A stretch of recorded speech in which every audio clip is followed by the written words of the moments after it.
So back in 2008 we were looking to bring on another cadet. We've been running this cadet program where we had uni students who were studying come and work part-time in the business.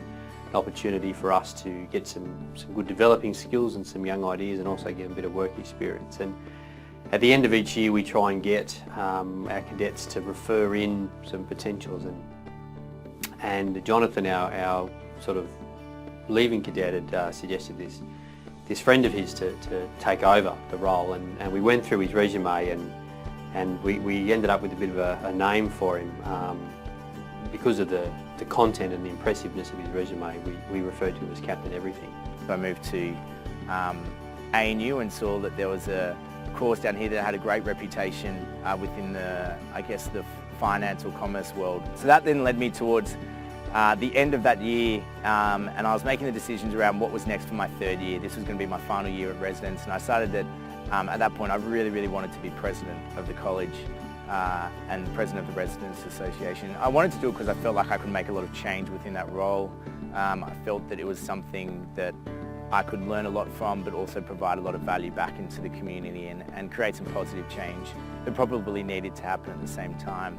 And that kick-started probably my greatest year, greatest in terms of most challenging year as president of the college, and that was both from an external point of view, but probably more so from an internal point of view around a story and a journey that I was going on that nobody knew about. And that was a chronic battle with depression.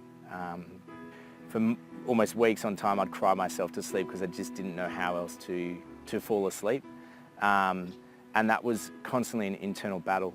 And that unfortunately resulted in, I had 3 suicide attempts that year leading into it. And you know, it's hard to reflect back on those times as to what made that a viable solution, but the pain and agony that I was going through is somewhat indescribable to have to go to that point. And I just always wish I just heard from a young person share their story at my old school and also at university, and share it on a basis of this is how help helped them, this is where their family and friends helped out, and this is kind of what got them through. So I decided that I was probably that person, and I thought, well, if I wanted that, maybe I can provide my story to someone else. And I guess that's what led me into setting up Batyr to provide that platform to go back to schools and universities. We really did have quite a robust discussion around, you know, don't wait for other people to give you something good. If you want something good, you've got to do it to yourself. And it wasn't until a couple of years later that when he founded Batyr that I guess he really showed me. To get that phone call from Matt and go, look, we've got something that will be really of use for you, that's probably going to be of more use for you, that continues the journey of the car itself, which has got an amazing little story, but to physically get the car so that we can go out to schools and we can go on these journeys and start to reach out into rural, remote Australia, that we can come down to Canberra and not have to worry about so much about the travel expenses.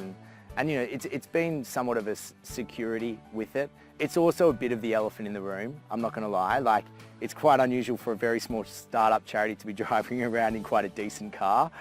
You know, we can't be prouder of him, of what he's done, and you know, we look to support Batyr as much as we can in any way that we can, because you know, being a father, you know, having teenage kids myself, you know, if I can make sure that that doesn't happen not only to my own kids but to, you know, other people's, and then you know, we're just grateful we can do our bit to help.